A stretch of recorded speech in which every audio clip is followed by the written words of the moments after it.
ਸਾਰਿਆਂ ਨੂੰ ਮੇਰੇ ਵੱਲੋਂ Radha Swami ji, a very beautiful Radha Swami to everybody. ਅੱਜ 18 ਅਪ੍ਰੈਲ 2026 ਨੂੰ ਹਜੂਰ ਜੀ ਵੱਲੋਂ ਮੈਲਬਨ ਆਸਟ੍ਰੇਲੀਆ ਦੇ ਵਿੱਚ ਕੁਐਸਚਨ ਆਨਸਰ ਸੈਸ਼ਨ ਹੋਇਆ। ਅੱਜ ਹਜੂਰ ਜੀ ਨੇ ਬਲੈਕ ਪਗੜੀ ਪਾਈ ਹੋਈ ਸੀ ਤੇ ਆਪ ਜੀ ਨੇ ਉੱਥੇ 2 ਘੰਟੇ ਤੋਂ ਉੱਤੇ ਦਾ ਕੁਐਸਚਨ ਆਨਸਰ ਸੈਸ਼ਨ ਕੀਤਾ। ਵਿਦੇਸ਼ਾਂ ਦੇ ਵਿੱਚ ਜਿਹੜੇ ਸਤਸੰਗ ਹੁੰਦੇ ਨੇ ਉਹ ਸ਼ਾਰਟ ਹੁੰਦੇ ਨੇ, ਲੇਕਿਨ ਜਿਹੜੇ ਕੁਐਸਚਨ ਆਨਸਰ ਸੈਸ਼ਨ ਨੇ ਉਹ ਲੌਂਗ ਕੀਤੇ ਜਾਂਦੇ ਨੇ। ਤੇ ਕੁਝ ਕੁਐਸਚਨ ਆਨਸਰ ਮੈਲਬਨ ਆਸਟ੍ਰੇਲੀਆ ਤੋਂ ਆਏ ਹਨ, ਜਿਨ੍ਹਾਂ ਨੇ ਵੀ ਸੁਣਨੇ ਹੈ ਬੜੀ ਖੁਸ਼ੀ ਦੇ ਨਾਲ ਸੁਣ ਸਕਦੇ हैं जी। एक क्वेश्चन एक बीबी जी ने पूछा 2 कल्ट बारे। उन्होंने कहा कि हुजूर जी मैं राधा स्वामी पंथ दे नाल भी जुड़ी हुई हाँ ते नाल दे नाल मैं एक सिखणी हाँ, सिख धर्म तो जुड़ी हुई हाँ, मेरी परवरिश सिख धर्म दे विच हुई है और उस तो बाद आपां राधा स्वामी पंथ दे विच आए ते हुजूर जी की दोनों चीज़ां नूं लैके ਇਹ ਗੱਲਾਂ ਠੀਕ ਨੇ ਕਿ ਆਪਾਂ ਰਾਧਾ ਸਵਾਮੀ ਵੀ ਹਨ ਤੇ ਸਿੱਖਾਂ ਦੀ ਜਿਹੜੀਆਂ ਚੀਜ਼ਾਂ ਹਨ ਉਹਨਾਂ ਨੂੰ ਵੀ ਪ੍ਰੈਕਟਿਸ ਕਰਦੇ ਹਾਂ। ਤਾਂ ਹਜੂਰ ਜੀ ਨੇ ਇਸ ਦੇ ਉੱਤੇ ਬੜਾ ਖੂਬਸੂਰਤੀ ਦੇ ਨਾਲ ਜਵਾਬ ਦਿੱਤਾ। ਆਪ ਜੀ ਨੇ ਕਿਹਾ ਕਿ ਦੇਖੋ, ਸਭ ਤੋਂ ਪਹਿਲਾਂ ਤਾਂ ਇਹ ਜਿਹੜੇ ਆਪਾਂ ਨੇ ਦੀਵਾਰਾਂ ਕੀਤੀਆਂ ਹੋਈਆਂ ਹਨ, ਦੇਖੋ ਭੈਣ ਜੀ, ਇਹ ਰਾਧਾ ਸਵਾਮੀ ਤੇ ਸਿੱਖ 2 ਅਲੱਗ ਗੱਲਾਂ ਥੋੜੀਆਂ ਹਨ। ਦੇਖੋ ਇੱਥੇ ਵੀ ਆਪਾਂ ਰਾਧਾ ਸਵਾਮੀ ਜੀ ਦੀ ਗੱਲ ਕਰੀਏ ਤਾਂ ਇੱਥੇ ਵੀ ਆਪਾਂ ਗੁਰੂ ਘਰ ਦੀ ਬਾਣੀ ਲੈਂਦੇ ਹਨ, ਇੱਥੇ ਵੀ ਆਪਾਂ ਗੁਰੂਆਂ ਦੀ ਬਾਣੀ ਲੈਂਦੇ ਹਨ। देखो साडा जिहड़ा मकसद है ना, वो मकसद है परमात्मा दी गल करना। आपां किसी दी भी बाणी लैंदे आ, साडा मकसद होना चाहिदा है कि सानू उस परमात्मा दे नाल मिलना है, वो साडा ऑब्जेक्टिव होना चाहिदा है। जिन्ना चिर प्रैक्टिस करन दी गल है, देखो साडा विश्वास ना उस मालिक दे उत्ते होना चाहिदा है। लेकिन अजकल की बन गया है, आपां किसी दुकान दा हवाला लै लईए, आपां देखणगे कि उत्थे आपां कई चीज़ां दी फोटो लगा के बह जाते हैं, एक बाबे दी, दूजे बाबे दी, तीजे बाबे दी, ते आपां सोचते हैं इस नूं भी फॉलो कर लईए, उस नूं भी फॉलो कर लईए, क्योंकि साडा विश्वास जिहड़ा है वो एक दे नाल नहीं बनता। आपां सोचते हैं एक काम नहीं करूगा दूजा कर दूगा, ये नहीं होना चाहिए। साडा जिहड़ा विश्वास है वो मालिक दे लागे होना चाहिए है। जिस तो भी जो भी चीज़ सानू आसानी देंदी है उस चीज़ नूं फॉलो करना चाहिए है। साडा मेन मकसद है परमात्मा दे नाल मिलना, भावें आपां किसी भी जरिए तो मिलीए, लेकिन विश्वास तो इक्को दे नाल होना चाहिए। साडा विश्वास नहीं डगमगाना चाहिए। अगला सवाल किसी ने पूछा कि हुजूर जी जब तो मैं आस्ट्रेलिया आया हाँ, इत्थे वो जिहड़ा एटमोसफेयर है वो भजन सिमरन दे विच नहीं बनता। मैं जद ब्यास सीगा, जद इंडिया दे विच सीगा, ਤਾਂ ਮੇਰਾ ਵਿਸ਼ਵਾਸ ਵੀ ਬਣਦਾ ਸੀ ਤੇ ਭਜਨ ਸਿਮਰਨ ਵੀ ਬਣਦਾ ਸੀ, ਲੇਕਿਨ ਇੱਥੇ ਆ ਕੇ ਉਹ ਜਿਹੜੀਆਂ ਹੈਬਿਟ ਸੀ ਉਹ ਟੁੱਟ ਗਈ ਹੈ। ਹਜੂਰ ਜੀ ਕੀ ਕਰੀਏ? ਹਜੂਰ ਜੀ ਨੇ ਕਿਹਾ ਕਿ ਦੇਖੋ ਭਾਈ ਸਾਹਿਬ, ਜਗ੍ਹਾ ਦੇ ਨਾਲ ਨਹੀਂ ਹੁੰਦਾ, ਠੀਕ ਹੈ ਇੱਥੇ ਕੰਪੀਟੀਸ਼ਨ ਬਹੁਤ ਹੈ, ਲੇਕਿਨ ਸਭ ਤੋਂ ਵੱਡੀ ਗੱਲ ਹੈ ਕਿ ਉਹ ਜਿਹੜੀ ਚੀਜ਼ ਹੈ ਉਹ ਕਿਤੇ ਵੀ ਕੀਤੀ ਜਾ ਸਕਦੀ ਹੈ। ਆਪਾਂ ਇੱਥੇ ਸੋਫੇ ਤੇ ਬਹਿ ਕੇ ਕਰ ਸਕਦੇ ਹਾਂ, ਆਪਾਂ ਇੱਥੇ ਟਾਈਮ ਕੱਢ ਕੇ ਕਰ ਸਕਦੇ ਹਾਂ, ਉਹ ਟਾਈਮ ਸਾਨੂੰ ਕੱਢਣਾ ਹੈ, वो साडे उत्ते मुनस्सर है कि आपां ने उस चीज़ नूं किवें मैनेज करना है। It's all about your priority and your preference. We need to create a balance approach in between, कि सानू बेटा वो बैलेंस अप्रोच क्रिएट करन दी लोड़ है। आपां जे बैलेंस क्रिएट करांगे इत्थे भी होगा, ये सोचेदा नहीं हुंदा कि इत्थे नहीं हुंदा। फिर अगला सवाल किसी ने पूछा, एक शिकायत जी हुजूर जी तो लाई कि हुजूर जी एक तां तुसीं इन्ने साल बाद विदेशों के दौरे के उत्ते आते हो, इत्थे आस्ट्रेलिया आते हो, लेकिन जिहड़े तुहाडे दर्शनां दी जिहड़ी गड्डी है वो बहुत फास्ट चलती है, तो इन्हां नूं थोड़ा जिहा स्लो करो। तो हुजूर जी ने अपनी गर्दन हिलाई के बेटा सोचते हैं इहदे बारे भी। ते मैं भाई साहब नूं अपने वल्लों भी कहना चाहुंदा कि भाई साहब गड्डी की स्पीड तो इत्थे इंडिया दे विच भी इन्नी रहिंदी है, तो आपां भी हुजूर जी तो कहंदे आ, बाबा जी तो कहंदे आ कि थोड़ा जिहा स्लो कर दईए। देखते हैं बाबा जी तो हुजूर जी सुनते हैं। तो अगला सवाल किसी ने पूछा, बड़ा थोड़ा जिहा सीरियस हो गए ते इमोशनल भी वो हो गए सी। उन्होंने दस्सिया कि हुजूर जी मैं इहो जे किहड़े कर्म कीते, मैं पिछले जन्म दा तां कह नहीं सकदा, लेकिन हुजूर जी इस वेले तां मैं कुछ भी माड़ा नहीं कीता, लेकिन फिर भी मेरे नाल इन्ना माड़ा हो रहा, इन्ना मैनूं दुख मिल रहा है कि परमात्मा सानूं दुख दिंदा है। मैं इहो जे किहड़े कर्म कीते सी, मैं वो जानना चाहुंदा कि इहो जे मेरे किहड़े कर्म सी पिछले जिहड़े कि मैनूं इन्ना दुख हो रहा है। ਹਜ਼ੂਰ ਜੀ ਨੇ ਕਿਹਾ ਕਿ ਦੇਖੋ ਬੇਟਾ, ਮਾਲਿਕ ਜੇ ਸਾਨੂੰ ਦੁੱਖ ਦਿੰਦਾ ਹੈ ਨਾ ਤਾਂ ਉਹਨੂੰ ਇਹ ਵੀ ਪਤਾ ਹੈ ਕਿ ਤੁਸੀਂ ਸਹਿ ਸਕਦੇ ਹੋ। ਬੇਟਾ ਸਾਨੂੰ ਵਿਸ਼ਵਾਸ ਰੱਖਣ ਦੀ ਲੋੜ ਹੈ। ਜਿੰਨਾ ਚਿਰ ਬੇਟਾ ਪਿਛਲੇ ਜਨਮਾਂ ਦੀ ਗੱਲ ਕੀਤੀ ਹੈ ਬੇਟਾ, ਕੀ ਕਰੋਗੇ ਜਾਣ ਕੇ? ਜੇ ਸਾਨੂੰ ਪਤਾ ਲੱਗ ਜੇ ਕਿ ਕੀ ਕਰਕੇ ਆਪਾਂ ਆਏ ਹਨ, ਕੀ ਆਪਾਂ ਅੱਜ ਭੋਗ ਰਹੇ ਹਨ, ਬੇਟਾ ਹੋਰ ਦੁੱਖ ਹੋਵੇਗਾ। ਸਾਡੇ ਵਿੱਚ ਇੰਨੀ ਹਿੰਮਤ ਨਹੀਂ ਹੈ। ਸਾਨੂੰ ਤਾਂ ਉਸ ਮਾਲਿਕ ਨੂੰ ਅੱਗੇ ਰੱਖ ਕੇ ਇਹ ਫਰਿਆਦ ਕਰਨੀ ਚਾਹੀਦੀ ਹੈ ਕਿ ਸਾਨੂੰ ਇਸ ਤੋਂ ਕੱਢ ਲੈ। ਸਾਨੂੰ ਬੇਟਾ ਪੋਜ਼ਿਟਿਵ ਹੋਣ ਦੀ ਲੋੜ ਹੈ। ਆਪਾਂ ਪੋਜ਼ਿਟਿਵ ਹੋਣਗੇ, ਆਪਾਂ ਹੱਸਦੇ ਹੱਸਦੇ ਇਸ ਤੋਂ ਨਿਕਲ ਜਾਵਾਂਗੇ। ਸਾਨੂੰ ਇਦਾਂ ਨਹੀਂ ਸੋਚੀਦਾ ਹੁੰਦਾ। B positive in your life. ਅਗਲਾ ਸਵਾਲ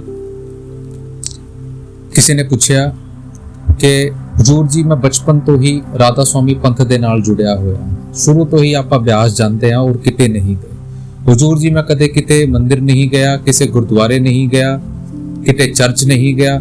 ਮੈਨੂੰ ਨਾ ਉੱਥੇ ਦੇ ਰਿਚੁਅਲ ਆਉਂਦੇ ਨੇ, ਨਾ ਮੈਂ ਉਹਨਾਂ ਦੇ ਬਾਰੇ ਕੁਝ ਜਾਣਦਾ ਹਾਂ, ਕਿਵੇਂ ਜਲ ਚੜਾਈਦਾ ਹੁੰਦਾ ਹੈ, ਕਿਵੇਂ ਉੱਥੇ ਪੂਜਾ ਕਰੀਦੀ ਹੁੰਦੀ ਹੈ, ਕਿਵੇਂ ਉੱਥੇ ਸਾਰਾ ਕੁਝ ਹੁੰਦਾ ਹੈ। ਲੇਕਿਨ ਕੀ ਇਹ ਹਜ਼ੂਰ ਜੀ ਗਲਤ ਹੈ ਕਿ ਮੈਂ ਉੱਥੇ ਨਹੀਂ ਗਿਆ? ਹਜ਼ੂਰ ਜੀ ਨੇ ਕਿਹਾ ਕਿ ਬੇਟਾ ਦੇਖੋ, ਇਹਦੇ ਵਿੱਚ ਗਲਤ ਤਾਂ ਕੁਝ ਨਹੀਂ ਹੈ, ਇਹ ਤਾਂ ਤੁਹਾਡੀ ਆਪਣੀ ਚੋਇਸ ਹੈ ਬੇਟਾ। ਲੇਕਿਨ ਸਾਨੂੰ ਵਿਸ਼ਵਾਸ ਜਿਹੜਾ ਹੈ, ਭਰੋਸਾ ਜਿਹੜਾ ਹੈ, ਉਹ ਮਾਲਿਕ ਦੇ ਉੱਤੇ ਰੱਖਣਾ ਚਾਹੀਦਾ ਹੈ, ਇੱਕ ਤੇ ਰੱਖਣਾ ਚਾਹੀਦਾ ਹੈ। ਆਪਾਂ ਜਿੱਥੇ ਵੀ ਜਾਈਏ ਆਪਾਂ ਨੂੰ ਮਾਲਿਕ ਦੀ ਗੱਲ ਕਰਨੀ ਚਾਹੀਦੀ ਹੈ। ਇਹ ਜਿਹੜੀਆਂ ਚੀਜ਼ਾਂ ਹਨ ਇਹ ਸਾਨੂੰ ਸਿਖਾਉਣ ਵਾਸਤੇ ਹਨ। ਸਾਨੂੰ ਆਪਣੇ ਅੰਦਰ ਉਹ ਜਿਹੜੀ ਜੋਤ ਹੈ ਉਹ ਜਗਾਉਣ ਦੀ ਲੋੜ ਹੈ। ਅਗਲਾ ਸਵਾਲ ਕਿਸੇ ਨੇ ਪੁੱਛਿਆ ਕਿ ਹਜ਼ੂਰ ਜੀ, ਇੱਥੇ ਆਸਟ੍ਰੇਲੀਆ ਦੇ ਵਿੱਚ ਲਾਈਫ ਬਹੁਤ ਬਿਜ਼ੀ ਹੋ ਗਈ ਹੈ, ਤਾਂ ਕਰਕੇ ਭਜਨ ਸਿਮਰਨ ਦੇ ਲਈ ਵਕਤ ਨਹੀਂ ਨਿਕਲਦਾ। ਹਜ਼ੂਰ ਜੀ ਨੇ ਕਿਹਾ ਕਿ ਬੇਟਾ ਦੇਖੋ, ਇਹ ਜਿਹੜੀ ਬਿਜ਼ੀ ਜ਼ਿੰਦਗੀ ਹੈ ਆਪਾਂ ਨਹੀਂ ਬਣਾਤੀ ਹੈ ਬੇਟਾ। ਦੇਖੋ, ਆਪਾਂ ਨੇ ਅੱਜ ਟੈਕਨੋਲੋਜੀ ਦਾ ਸਹਾਰਾ ਲੈ ਲਿੱਤਾ ਹੈ। ਆਪਾਂ ਸਾਰਾ ਦਿਨ ਸੋਸ਼ਲ ਮੀਡੀਆ ਦੇ ਉੱਤੇ ਲੱਗੇ ਰਹਿੰਦੇ ਆ। ਇਹ ਮੋਬਾਈਲ ਫੋਨ ਜਿਹੜਾ ਸੀ ਇਹ ਸਾਡੀ ਸਹੂਲਤ ਲਈ ਬਣਾਇਆ ਗਿਆ ਸੀ, ਇਹ ਸਾਡਾ ਸਾਰਾ ਵਕਤ ਲੈ ਜਾਂਦਾ। ਆਪਾਂ ਸਾਰਾ ਦਿਨ ਰੀਲਾਂ ਸਕਰੋਲ ਕਰਦੇ ਆ ਹਨ। ਸਵੇਰੇ ਉੱਠਦੇ ਹੀ ਸਾਨੂੰ ਸਭ ਤੋਂ ਪਹਿਲਾਂ ਫੋਨ ਯਾਦ ਆਉਂਦਾ ਹੈ। ਮਾਲਿਕ ਤਾਂ ਦੂਰ ਦੀ ਗੱਲ ਹੈ ਬੇਟਾ। ਤਾਂ ਸਾਨੂੰ ਆਪਾਂ ਨੇ ਆਪਣੀ ਜ਼ਿੰਦਗੀ ਇਹੋ ਜਿਹੀ ਬਣਾ ਲਿੱਤੀ ਹੈ, ਤਾਂ ਕਰਕੇ ਸਾਡੇ ਕੋਲ ਟਾਈਮ ਨਹੀਂ ਹੈ। ਘੰਟੇ ਦਾ ਬੇਟਾ ਕੰਮ ਨਹੀਂ ਹੋਏ। ਪਹਿਲਾਂ ਵੀ 24 ਘੰਟੇ ਹੁੰਦੇ ਸੀ, ਅੱਜ ਵੀ 24 ਘੰਟੇ ਹਨ। ਲੇਕਿਨ ਆਪਾਂ ਨੇ ਆਪਣੀ ਜ਼ਿੰਦਗੀ ਨੂੰ ਕਿੱਥੇ ਲੈ ਕੇ ਜਾ ਰਹੇ ਹਾਂ, ਸਾਨੂੰ ਸੋਚਣ ਦੀ ਲੋੜ ਹੈ ਬੇਟਾ। ਆਪਾਂ ਕਿੱਥੇ ਵੀ ਹੋਈਏ, ਸਾਨੂੰ ਬੈਲੈਂਸ ਅਪਰੋਚ ਬਣਾਉਣ ਦੀ ਲੋੜ ਹੈ। ਜੇ ਆਪਾਂ ਵਕਤ ਦੇਵਾਂਗੇ, ਵਕਤ ਜ਼ਰੂਰ ਮਿਲੂਗਾ। ਕੱਢਾਂਗੇ ਤਾਂ ਹੋਵੇਗਾ ਬੇਟਾ। ਅਗਲਾ ਸਵਾਲ ਕਿਸੇ ਨੇ ਪੁੱਛਿਆ ਕਿ ਹਜ਼ੂਰ ਜੀ, ਆਪਾਂ ਕਿਤੇ ਨੌਕਰੀ ਕਰਦੇ ਹਾਂ ਤੇ ਨੌਕਰੀ ਦੇ ਵਿੱਚ ਕਦੇ-ਕਦੇ ਸਾਨੂੰ ਇਹੋ ਜਿਹਾ ਲੱਗਦਾ ਹੈ ਕਿ ਉੱਥੇ ਕੁਝ ਗਲਤ ਹੋ ਰਿਹਾ ਹੈ, ਕੁਝ ਇਹੋ ਜਿਹੀਆਂ ਚੀਜ਼ਾਂ ਹੋ ਰਹੀਆਂ ਹਨ ਜਿਹੜੀਆਂ ਨਹੀਂ ਹੋਣੀ ਚਾਹੀਦੀਆਂ। ਤਾਂ ਹਜ਼ੂਰ ਜੀ ਨੇ ਉਹਨਾਂ ਨੇ ਕਿਹਾ ਕਿ ਹਜ਼ੂਰ ਜੀ, ਕੀ ਆਪਾਂ ਨੂੰ ਉਸ ਗਲਤੀ ਦੇ ਲਈ, ਉਸ ਜਿਹੜਾ ਗਲਤ ਹੋ ਰਿਹਾ ਹੈ ਉਹਦੇ ਲਈ ਆਵਾਜ਼ ਉਠਾਣੀ ਚਾਹੀਦੀ ਹੈ? Should we raise our voice whatever happening in our jobs or in our office? ਹਜ਼ੂਰ ਜੀ said, ਬੇਟਾ ਸਭ ਤੋਂ ਪਹਿਲਾਂ ਸਾਨੂੰ ਇਹ ਦੇਖਣਾ ਚਾਹੀਦਾ ਹੈ ਕਿ ਸਾਡੀ ਪੋਜੀਸ਼ਨ ਕੀ ਹੈ। ਇਹ ਨਾ ਹੋਵੇ ਕਿ ਆਪਾਂ ਆਪਣੇ ਲਿਮਿਟ ਤੋਂ ਬਾਹਰ ਜਾ ਕੇ ਕੋਈ ਕੰਸਰਨ ਰੇਜ਼ ਕਰਦੇ ਆ, ਕੋਈ ਇਸ਼ੂ ਰੇਜ਼ ਕਰਦੇ ਆ, ਉਹ ਸਾਡੇ ਉੱਤੇ ਹੀ ਆ ਕੇ ਸਾਨੂੰ ਵੀ ਅਫੈਕਟ ਕਰੇ। ਬੇਟਾ ਸਭ ਤੋਂ ਪਹਿਲੀ ਚੀਜ਼ ਇਹ ਹੈ ਕਿ ਜੇ ਤੁਸੀਂ ਇਹੋ ਜਿਹੀ ਪੋਜੀਸ਼ਨ ਦੇ ਉੱਤੇ ਹੋ ਕਿ ਤੁਹਾਨੂੰ ਕੋਈ ਸੁਣ ਸਕਦਾ ਹੈ, ਤੁਹਾਡੀ ਆਵਾਜ਼ ਸੁਣੀ ਜਾ ਸਕਦੀ ਹੈ, ਤੁਹਾਡੀ ਵੌਇਸ ਨੂੰ ਕੋਈ ਐਡਰੈਸ ਕਰ ਸਕਦਾ ਹੈ, ਕੋਈ ਐਕਨੋਲੇਜ ਕਰ ਸਕਦਾ ਹੈ, ਤਾਂ ਫਿਰ ਠੀਕ ਹੈ। ਲੇਕਿਨ ਬੇਟਾ ਜੇ ਤੁਹਾਨੂੰ ਪਤਾ ਹੈ ਕਿ ਤੁਹਾਡੀ ਲਿਮਿਟੇਸ਼ਨ ਨਹੀਂ ਹੈ ਤਾਂ ਬੇਟਾ ਫਿਰ ਨਹੀਂ ਹੋਣ ਲੱਗਾ। ਬੇਟਾ ਮੈਂ ਜਾਣਦਾ ਹਾਂ ਕਾਰਪੋਰੇਟ ਦੇ ਵਿੱਚ ਪੋਲਿਟਿਕਸ ਹੁੰਦੀਆਂ ਹਨ, ਬਹੁਤ ਸਾਰੀਆਂ ਚੀਜ਼ਾਂ ਹੁੰਦੀਆਂ ਹਨ, ਲੇਕਿਨ ਬੇਟਾ ਸਾਨੂੰ ਆਪਣੀ ਲਿਮਿਟ ਦਾ ਪਤਾ ਹੋਣਾ ਚਾਹੀਦਾ। ਆਪਾਂ ਇੰਡੀਵਿਜੂਅਲੀ ਉਹਨਾਂ ਨਹੀਂ ਕਰ ਸਕਦੇ, ਟੀਮ ਐਫਰਟ ਦੇ ਨਾਲ ਕਰ ਸਕਦੇ ਹਾਂ, ਲੇਕਿਨ ਬੇਟਾ ਸਾਨੂੰ ਆਪਣੀ ਲਿਮਿਟੇਸ਼ਨ ਦਾ ਪਤਾ ਹੋਣਾ ਚਾਹੀਦਾ। ਅਗਲਾ ਸਵਾਲ ਕਿਸੇ ਨੇ ਹਜ਼ੂਰ ਜੀ ਤੋਂ ਕੀਤਾ ਪ੍ਰਸਾਦ ਬਾਰੇ। ਉਹਨਾਂ ਨੇ ਕਿਹਾ ਕਿ ਹਜ਼ੂਰ ਜੀ, ਇੱਥੇ ਵਿਦੇਸ਼ਾਂ ਦੇ ਵਿੱਚ ਪ੍ਰਸਾਦ ਨਹੀਂ ਮਿਲਦਾ। ਉਹਨਾਂ ਨੇ ਦੱਸਿਆ ਤੇ ਹਜ਼ੂਰ ਜੀ ਨੇ ਕਿਹਾ ਕਿ ਆਪਾਂ ਇਹਦੇ ਬਾਰੇ ਸੋਚ ਰਹੇ ਹਾਂ ਬੇਟਾ, ਜਲਦੀ ਆਪਾਂ ਇਹਦਾ ਵਿੱਚ ਕਰਾਂਗੇ।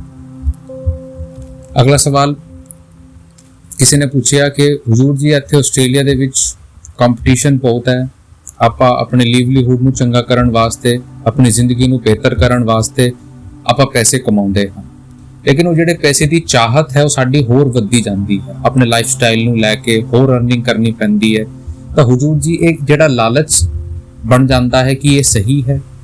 ਹਜ਼ੂਰ ਜੀ ਨੇ ਕਿਹਾ ਕਿ ਬੇਟਾ ਮੈਂ ਐਕਸੈਪਟ ਕਰਦਾ ਹਾਂ ਕਿ ਇੱਥੇ ਵਿਦੇਸ਼ਾਂ ਦੇ ਵਿੱਚ ਕੰਪੀਟੀਸ਼ਨ ਬਹੁਤ ਹੈ, ਸਾਡੀ ਜਿਹੜੀ ਜ਼ਿੰਦਗੀ ਹੈ ਉਹ ਆਪਣੇ ਲਾਈਫ ਸਟਾਈਲ ਨੂੰ ਸੁਧਾਰਨਾ ਚਾਹੁੰਦੇ ਆ ਤੇ ਜਿਹੜੀਆਂ ਸਾਡੀ ਸਹੂਲੀਅਤ ਹੈ ਉਹਨੂੰ ਵਧਾਉਣਾ ਚਾਹੁੰਦੇ ਆ ਤੇ ਇਨਫਲੇਸ਼ਨ ਵੀ ਹੈਗਾ, ਲੇਕਿਨ ਬੇਟਾ ਸਾਨੂੰ ਇੱਕ ਚੀਜ਼ ਸਮਝਣ ਦੀ ਲੋੜ ਹੈ ਕਿ ਆਪਾਂ ਉਹਨਾਂ ਕਮਾਈਏ ਜਿਹੜਾ ਸਾਡੀ ਸਿਹਤ ਨਾ ਖਰਾਬ ਕਰ ਸਕੇ, ਉਹ ਲਾਲਚ ਨਾ ਬਣ ਸਕੇ, ਬਿਕੋਜ਼ ਬੇਟਾ it is a blind well, there is no limit at all. You have to control yourself according to you. Everything is in front of you, but beta आपने बैलेंस क्रिएट करन दी लोड़ है। ये ना होवे कि आपा ਇਹਦੇ ਪਿੱਛੇ ਲੱਗ ਕੇ ਸਾਰਾ ਕੁਝ ਪਿੱਛੇ ਭੁੱਲ ਜਾਈਏ। ਆਪਾਂ ਜਿਹੜਾ ਕੁਝ ਵੀ ਕਰ ਰਹੇ ਹਨ ਇੱਕ ਪੋਜ਼ਿਟਿਵ ਨੋਟ ਸਾਡੇ ਸਾਹਮਣੇ ਹੋਣਾ ਚਾਹੀਦਾ ਹੈ ਕਿ ਆਪਾਂ ਕਿਸ ਵਾਸਤੇ ਇਹ ਚੀਜ਼ ਕਰ ਰਹੇ ਹਨ, ਇੱਕ ਆਬਜੈਕਟਿਵ ਸੈੱਟ ਕਰਨ ਦੀ ਲੋੜ ਹੈ, ਇੱਕ ਬੈਲੈਂਸ ਅਪਰੋਚ ਬਣਾਉਣ ਦੀ ਲੋੜ ਹੈ। ਇਹ ਜਿਹੜਾ ਸਮਾਂ ਹੈ, ਇਹ ਜਿਹੜਾ ਸਿਨੈਰੀਓ ਇਸ ਟਾਈਮ ਚੱਲ ਰਿਹਾ ਹੈ, ਉਹਦੇ ਵਿੱਚ ਆਪਾਂ ਬਹੁਤ ਸੋਚਦੇ ਆ, ਲੇਕਿਨ ਬੇਟਾ ਇੱਕ ਲਿਮਿਟ ਹੋਣੀ ਚਾਹੀਦੀ ਹੈ, ਇੱਕ ਐਂਡ ਹੋਣਾ ਚਾਹੀਦਾ ਹੈ। ਇਹ ਨਾ ਹੋਵੇ ਕਿ ਆਪਾਂ ਇਹਦੇ ਚੱਕਰ ਦੇ ਵਿੱਚ ਆਪਣੀ ਜਿਹੜੀ ਹੈਲਥ ਹੈ ਉਸ ਨੂੰ ਕੰਪਰੋਮਾਈਜ਼ ਕਰ ਲਈਏ, ਉਹ ਜਿਹੜਾ ਟਾਈਮ ਹੈ ਉਹਨੂੰ ਕੰਪਰੋਮਾਈਜ਼ ਕਰ ਦਈਏ, ਤਾਂ ਆਪਾਂ ਨੂੰ ਸੋਚਣ ਦੀ ਲੋੜ ਹੈ। We have to create a balanced approach. Then all these things become good for us. Then all these things become fruitful for us. We have to think in a manner that it will become good for us. अगला सवाल किसी बीबी जी ने पूछा कि बाबा जी हुजूर जी जड़ा कि सत्संगां दे विच नामदान दे वक्त बताया जाता है कि सानू चौकड़ी मार के बैठना चाहिए है भजन सिमरन दे विच, ਤਾਂ हुजूर जी ਇਹ ਨਹੀਂ ਸਾਡੇ ਤੋਂ ਹੁੰਦਾ। हुजूर जी ने कहा कि बेटा देखो, हुजूर जी ने कहा कि देखो चौकड़ी ਜਿਹੜੀ ਹੈ ਇਹ ਸਾਡੇ ਬਚਪਨ ਤੋਂ ਸਾਨੂੰ ਸਿਖਾਈ ਗਈ ਹੈ, ਇਹ ਸਾਡੀ ਜਿਹੜੀ ਜਨਰੇਸ਼ਨ ਹੈ ਆਪਾਂ ਨੇ ਇਸ ਨੂੰ ਕੰਪਲਿਕੇਟ ਬਣਾ ਦਿੱਤਾ ਹੈ, ਨਹੀਂ ਤਾਂ ਇਹ ਬਹੁਤ ਸਿੰਪਲੀਫਾਈ ਪੋਜੀਸ਼ਨ ਹੈ। ਬੇਟਾ ਜਿੰਨਾ ਚਿਰ ਸਵਾਲ ਹੈ ਹੋਰ ਕਿਸੇ ਪੋਜੀਸ਼ਨ ਦੇ ਵਿੱਚ ਭਜਨ ਸਿਮਰਨ ਕਰਨ ਦਾ, ਸਪੈਸ਼ਲ ਕੇਸ ਦੇ ਵਿੱਚ ਅਲਾਉ ਕੀਤਾ ਜਾਂਦਾ ਹੈ, ਲੇਕਿਨ ਨਾਰਮਲੀ ਤਾਂ ਸਾਨੂੰ ਚੌਕੜੀ ਦੇ ਵਿੱਚ ਹੀ ਬੈਠ ਕੇ ਭਜਨ ਸਿਮਰਨ ਕਰਨਾ ਚਾਹੀਦਾ ਹੈ, ਚੌਕੜੀ ਲਗਾ ਕੇ ਹੀ ਭਜਨ ਸਿਮਰਨ ਕਰਨਾ ਚਾਹੀਦਾ ਹੈ। ਆਪਾਂ ਜੇ ਬੈਠ ਕੇ ਕਿਤੇ ਲੇਟ ਕੇ ਕਰਦੇ ਆ ਤਾਂ ਉਹ ਅਵਸਥਾ ਜਿਹੜੀ ਹੈ ਉਹਦੇ ਵਿੱਚ ਸਾਨੂੰ ਜਿਹੜੀ ਉਹ ਭਜਨ ਸਿਮਰਨ ਦੀ ਜਿਹੜੀ ਚਾਹਤ ਹੈ ਉਹ ਨਹੀਂ ਬਣਦੀ, ਸਾਨੂੰ ਨੀਂਦ ਆਣੀ ਸ਼ੁਰੂ ਹੋ ਜਾਂਦੀ ਹੈ, ਉਹ ਇੱਕ ਰੈਸਟ ਪੋਜੀਸ਼ਨ ਬਣ ਜਾਂਦੀ ਹੈ। ਜੇ ਆਪਾਂ ਕੋਈ ਇਹੋ ਜਿਹੀ ਪੋਜੀਸ਼ਨ ਲੱਭਦੇ ਆ ਤਾਂ ਇਹੋ ਜਿਹੀ ਪੋਜੀਸ਼ਨ ਲੱਭਣੀ ਚਾਹੀਦੀ ਹੈ ਜਿਹਦੇ ਵਿੱਚ ਸਾਡੀ ਬੋਡੀ ਮੂਵ ਨਾ ਕਰੇ, ਆਪਾਂ ਇੱਕ ਸਟੈਟਿਕ ਪੋਜੀਸ਼ਨ ਦੇ ਵਿੱਚ ਬੈਠ ਕੇ ਭਜਨ ਸਿਮਰਨ ਕਰੀਏ। ਫੋਕਸ ਹੋਣਾ ਚਾਹੀਦਾ ਹੈ ਕਿ ਆਪਾਂ ਆਪਣੇ ਫੋਕਸ ਨੂੰ ਟਿਕਾ ਸਕੀਏ। ਜੇ ਆਪਾਂ ਮੂਵ ਕਰਦੇ ਜਾਵਾਂਗੇ, ਉੱਠਦੇ ਜਾਵਾਂਗੇ, ਫਿਰ ਇੱਕ ਜਿਹੜਾ ਫੋਕਸ ਹੈ, ਜਿਹੜਾ ਕਨਸੈਂਟਰੇਸ਼ਨ ਹੈ ਉਹ ਨਹੀਂ ਬਣ ਸਕਦਾ। ਤਾਂ ਕਰਕੇ ਚੌਕੜੀ ਕੀਤੀ ਜਾਂਦੀ ਹੈ, ਉਹਦੇ ਵਿੱਚ ਸਾਡਾ ਫੋਕਸ ਜਿਹੜਾ ਹੈ ਉਹ ਸਟ੍ਰੇਟ ਹੁੰਦਾ ਹੈ। ਅਗਲਾ ਸਵਾਲ ਕਿਸੇ ਨੇ ਪੁੱਛਿਆ, ਇਹ ਥੋੜਾ ਜਿਹਾ ਹਸੀ ਮਜ਼ਾਕ ਦਾ ਸਵਾਲ ਸੀਗਾ ਤੇ ਬਾਅਦ ਚ ਹੁਜੂਰ ਜੀ ਨੇ ਥੋੜਾ ਜਿਹਾ ਇਹਦੇ ਵਿੱਚ ਸੀਰੀਅਸਨੈਸ ਵੀ ਵਿਖਾਈ। ਇੱਕ ਨੇ ਪੁੱਛਿਆ ਕਿ ਹੁਜੂਰ ਜੀ ਜਦ ਮੈਂ ਆਪਣੇ ਪੈਰੈਂਟਸ ਨੂੰ ਵੀਡੀਓ ਕਾਲ ਕਰਦੀ ਆ, ਉਹ 1 ਮਿੰਟ ਮੇਰੇ ਨਾਲ ਗੱਲ ਕਰਦੇ ਆ, ਫਿਰ ਫੋਨ ਮੰਮੀ ਨੂੰ ਫੜਾ ਕੇ ਰੀਲਸ ਸਕਰੋਲ ਕਰਨਾ ਸ਼ੁਰੂ ਕਰ ਦਿੰਦੇ ਆ, ਉੱਥੇ ਵਿੱਚ ਬਿਜ਼ੀ ਹੋ ਜਾਂਦੇ ਆ। ਤਾਂ ਹੁਜੂਰ ਜੀ ਨੇ ਕਿਹਾ ਕਿ ਬੇਟਾ ਜਦ ਤੂੰ ਵੱਡੀ ਹੋ ਜਾਵੇਗੀ ਫਿਰ ਤੂੰ ਵੀ ਉਹਨਾਂ ਦੇ ਨਾਲ ਜਦ ਕਰੇਗੀ ਉਹਨੂੰ ਅਹਿਸਾਸ ਹੋਵੇਗਾ। ਚਿੰਤਾ ਨਹੀਂ ਕਰੀਦੀ ਹੁੰਦੀ। ਤਾਂ ਉਹਨਾਂ ਨੇ ਕਿਹਾ ਕਿ ਤੂੰ ਚਿੰਤਾ ਨਾ ਕਰੀ, ਇੱਕ ਵਕਤ ਆਊਗਾ ਕਿ ਉਹ ਕਹਿਣਗੇ ਕਿ ਹੁਣ ਸਾਨੂੰ ਤੇਰੀ ਲੋੜ ਹੈ, ਸਾਨੂੰ ਤੂੰ ਗੱਲ ਕਰ ਸਾਡੇ ਨਾਲ। ਤੇ ਹੁਜੂਰ ਜੀ ਨਾਲ ਇਹ ਵੀ ਕਿਹਾ ਕਿ ਦੇਖੋ ਜਿਹੜੀ ਸੋਸ਼ਲ ਮੀਡੀਆ ਹਨ ਸਾਡੀ ਸਹੂਲਤ ਲਈ ਬਣਾਈ ਗਈ ਸੀ, ਸਾਨੂੰ ਇਹਦੇ ਵਿੱਚ ਟਾਈਮ ਕੱਢਣਾ ਚਾਹੀਦਾ ਹੈ, ਸਾਨੂੰ ਇੱਕ ਬੈਲੈਂਸ ਬਣਾਉਣਾ ਚਾਹੀਦਾ ਹੈ। then all these things are good for us. If we're taking all these things to one side, then it's become complicated for us, for the relations as well and for our personal life as well. So we need to think twice, thrice before doing all these things. अगला सवाल किसी ने पूछा depression बारे ਤੇ stress ਬਾਰੇ। ਹੁਜੂਰ ਜੀ ਨੇ ਕਿਹਾ ਕਿ ਬੇਟਾ ਸਭ ਤੋਂ ਪਹਿਲਾਂ ਨਾ ਸਾਨੂੰ ਇਹ ਸਮਝਣ ਦੀ ਲੋੜ ਹੈ ਕਿ ਇਹਦੇ ਵਿੱਚ ਸਾਨੂੰ ਮਿਲਦਾ ਕੀ ਹੈ। ਡਿਪਰੈਸ਼ਨ ਤੋਂ, ਸਟ੍ਰੈਸ ਤੋਂ ਜੇ ਆਪਾਂ ਆਪਣੀ ਲਾਈਫ ਦੇ ਵਿੱਚ ਕਰਦੇ ਆ, ਇਹਦੇ ਵਿੱਚ ਹਾਸਿਲ ਕੀ ਹੁੰਦਾ ਹੈ? ਹਾਸਿਲ ਤਾਂ ਕੁਝ ਨਹੀਂ ਹੋਣ ਲੱਗਾ। ਜੇ ਕੁਝ ਹਾਸਿਲ ਹੁੰਦਾ ਹੋਵੇ ਤਾਂ ਠੀਕ ਹੈ, ਕਰਨਾ ਠੀਕ ਹੈ, ਲੇਕਿਨ ਜੇ ਹਾਸਿਲ ਨਹੀਂ ਹੁੰਦਾ ਆਪਾਂ ਆਪਣੀ ਲਾਈਫ ਦੇ ਵਿੱਚ ਹੋਰ ਬੋਝ ਵਧਾਉਂਦੇ ਆ। ਵੀ ਪੁੱਟ ਮੋਰ ਵੇਟ ਔਨ ਆਰ ਲਾਈਫ। ਇਸ ਤੋਂ ਚੰਗਾ ਹੈ ਕਿ ਆਪਾਂ ਕੋਈ ਸੋਲੂਸ਼ਨ ਵੱਲ ਧਿਆਨ ਦਈਏ ਜਿਹਦੇ ਵਿੱਚ ਆਪਾਂ ਜਾ ਕੇ ਕੁਝ ਚੰਗਾ ਸੋਲੂਸ਼ਨ ਨਿਕਾਲ ਸਕੀਏ। ਜੇ ਆਪਾਂ ਪ੍ਰੋਬਲਮ ਦੇ ਵੱਲ ਧਿਆਨ ਦੇਵਾਂਗੇ ਪ੍ਰੋਬਲਮ ਵਧੂਗੀ, ਜੇ ਆਪਾਂ ਸੋਲੂਸ਼ਨ ਦੇ ਵੱਲ ਧਿਆਨ ਦੇਵਾਂਗੇ ਸੋਲੂਸ਼ਨ ਮਿਲੂਗਾ। ਹੁਣ ਇਹ ਸਾਡੇ ਹੱਥ ਦੇ ਵਿੱਚ ਆਪਾਂ ਨੂੰ ਸੋਲੂਸ਼ਨ ਚਾਹੀਦਾ ਹੈ ਜਾਂ ਆਪਾਂ ਨੂੰ ਪ੍ਰੋਬਲਮ ਚਾਹੀਦੀ ਹੈ। ਫਿਰ ਕਿਸੇ ਨੇ ਪੁੱਛਿਆ ਕਿ ਹਜ਼ੂਰ ਜੀ ਆਪਾਂ ਭਜਨ ਸਿਮਰਨ ਕਰਦੇ ਹਾਂ, ਭਜਨ ਸਿਮਰਨ ਦੇ ਵਿੱਚ ਨਾ ਜਿਹੜਾ ਸਟ੍ਰੈਸ ਹੈ, ਜਿਹੜਾ ਮਨ ਹੈ ਉਹ ਟਿਕਦਾ ਨਹੀਂ ਹੈਗਾ ਤੇ ਸਾਨੂੰ ਹਿੱਟ ਕਰਦਾ, ਆਪਾਂ ਕੀ ਕਰੀਏ?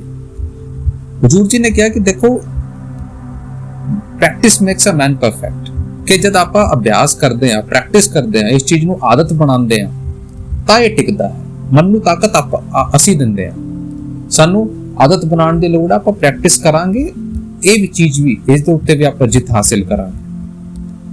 ਅਗਲਾ ਸਵਾਲ ਕਿਸੇ ਨੇ ਪੁੱਛਿਆ ਤੇ ਇਹ ਥੋੜਾ ਜਿਹਾ ਸਮਝਣ ਦੀ ਲੋੜ ਹੈ ਸਾਨੂੰ ਵੀ ਕਿ ਜਿਹੜੇ ਉਸੂਲ ਸਾਨੂੰ ਦਿੱਤੇ ਗਏ ਹਨ ਉਹ ਕੰਪਰੋਮਾਈਜ਼ ਨਹੀਂ ਕਰਨੇ ਆਪਾਂ ਨੇ ਕਿਸੇ ਵੀ ਹਾਲਤ ਦੇ ਵਿੱਚ।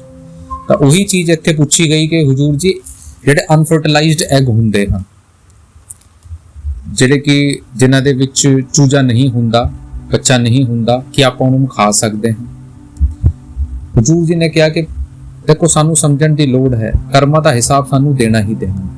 ਆਪਾਂ ਨੂੰ ਸਮਝਣ ਦੀ ਲੋੜ ਹੈ ਕਿ ਉਹ ਉਹਨਾਂ ਦਾ ਜਿਹੜਾ ਬਣਾਉਣ ਦਾ ਪ੍ਰੋਸੀਜਰ ਹੈ, ਜਿਹੜੇ ਇੰਜੈਕਸ਼ਨ ਉਹਨਾਂ ਨੂੰ ਦਿੱਤੇ ਜਾਂਦੇ ਹਨ, ਜਿਹੜਾ ਪ੍ਰੋਸੀਜਰ ਉਹਨੂੰ ਬਣਾਉਣ ਦੇ ਦਿੱਤਾ ਜਾਂਦਾ ਹੈ, ਤੁਸੀਂ YouTube ਖੋਲ ਕੇ ਵੇਖ ਲਓ ਉਹਨਾਂ ਨੂੰ ਕਿਸ ਤਰੀਕੇ ਦੇ ਨਾਲ ਬਣਾਇਆ ਜਾਂਦਾ ਹੈ। ਉਹਦੇ ਵਿੱਚ ਕਿੰਨੀ ਮੁਸ਼ਕ ਆਉਂਦੀ ਹੈ, ਕਿੰਨੀ ਸਮੈਲ ਆਉਂਦੀ ਹੈ। ਜੇ ਆਪਾਂ ਇਹਦੇ ਵਿੱਚ ਯੂਜ਼ ਕਰਾਂਗੇ ਆਪਾਂ ਵੀ ਭਾਗੀਦਾਰ ਬਣਾਂਗੇ। ਇਹ ਸਾਡੇ ਹੱਥ ਦੇ ਵਿੱਚ ਹੈ ਕਿ ਆਪਾਂ ਨੂੰ ਚੰਗਾ ਚੁਣਨ ਦੀ ਲੋੜ ਹੈ। ਇਹ ਜਿਹੜੀਆਂ ਚੀਜ਼ਾਂ ਹਨ ਤਾਂ ਕਰਕੇ ਸਾਨੂੰ ਮਨਾ ਕੀਤੀ ਜਾਂਦੀਆਂ ਹਨ ਕਿਉਂਕਿ ਇਹ ਜਿਹੜੀਆਂ ਚੀਜ਼ਾਂ ਹਨ ਸਾਡੇ ਮਨ ਦੇ ਉੱਤੇ ਗਲਤ ਪ੍ਰਭਾਵ ਪਾਉਂਦੀਆਂ ਹਨ। ਇਹਦੇ ਵਿੱਚ ਆਪਾਂ ਨੂੰ ਚੋਇਸਸ ਨਹੀਂ ਢੂੰਡਣੀ ਚਾਹੀਦੀਆਂ ਹਨ ਕਿ ਜੀ ਅਨਫਰਟੀਲਾਈਜ਼ਡ ਹੈ ਜਾਂ ਫਰਟੀਲਾਈਜ਼ਡ ਹੈ। ਇਟਸ ਅ ਐਗ, ਉਹ ਅੰਡਾ ਤਾਂ ਅੰਡਾ ਹੀ ਹੁੰਦਾ ਹੈ।